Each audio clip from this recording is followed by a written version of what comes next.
It's halftime on this Good Friday. Good day, people. Thank you so much for being with us. Stephen A., what are you hot on as we approach hour number 2? Well, tomorrow marks the 70th anniversary of Jackie Robinson integrating baseball. Obviously, is a cause to celebrate, but there's something about it that's not worthy of a celebration. I'll explain it in my final take. And on a lighter note, or is it a lighter note, Aaron Rodgers working out with a Jonas brother instead of his teammates. Big deal. Second hour, first take right now. 4 takes, that's you. 3 takes, not me. 2 takes if you lucky. First take, they got me.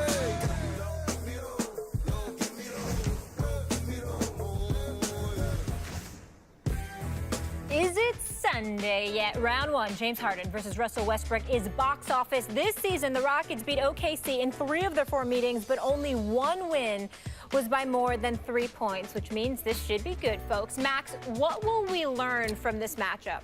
Well, everyone's focusing on Westbrook versus Harden, obviously, for good reason. We've focused on that.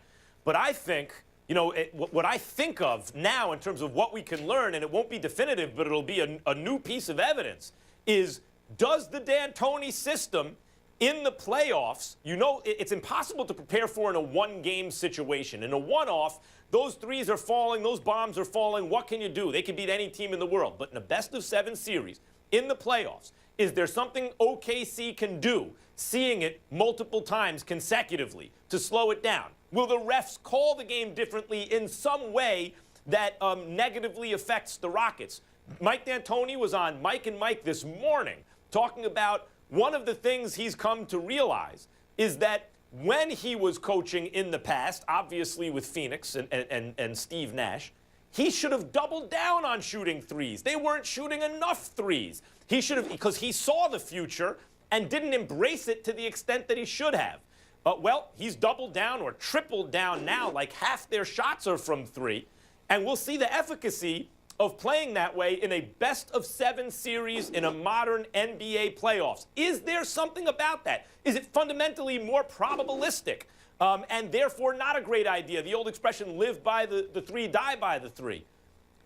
This will not answer it definitively, but it will certainly be a new piece of evidence because OKC is very differently constructed and plays very differently. So we'll see.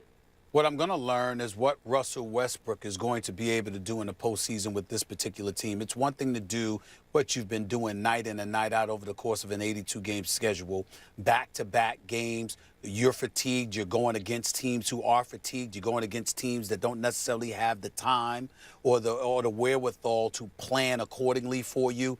Come playoff time, without the services of Kevin Durant, we're going to learn a lot about Russell Westbrook because we're going to witness what he can do with the minimal amount of help he's perceived as having. We'll find that out about him. We'll also find out something about Mike D'Antoni's system and whether or not this is going to work come playoff time.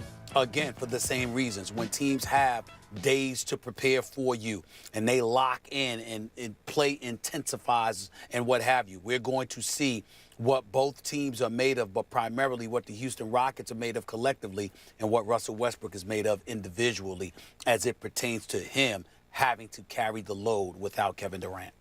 Yeah, and getting back to what I mentioned about the threes, Stephen A., I think that's an ongoing, look, most people have accepted. A couple of years ago, Phil Jackson said, what did he tweet out? And he misspelled it, talking about that some team like Memphis had beaten another team that shot a lot of threes, and Phil Jackson was gloating about it because he's not a believer in shooting so many of them. And it turns out like every team in the playoffs, all of them were among the teams that shot the most threes during the regular season. And, of course, the Golden State Warriors wound up winning the whole thing. But LeBron didn't have any help in that series. And then as soon as he got some help, he beat the jump-shooting Golden State Warriors because, if you really just forget about injuries and suspensions, the shots weren't falling for them.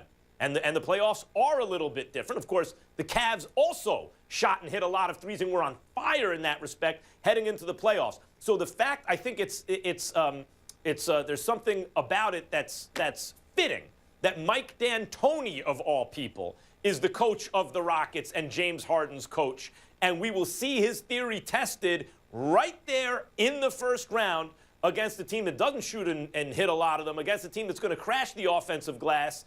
And of course, the drama between Westbrook and Harden is there. We all know that. but I think it will be an interesting test right off the bat in terms of the way the modern game is going to be played. Is it going to move increasingly toward the D'Antoni way of playing it? Likely Popovich will figure out how to do that better than anyone else. He kind of already has. Or will there be some kind of an adjustment made and some kind of normalcy brought to things, some kind of regression to the mean in terms of that style of play? I think this series will actually influence the answer to those questions. Gotcha. All right, we will leave it there. Coming up, is Aaron Rodgers going Hollywood? We've got reports that he's been spending a lot of time in La La Land getting facial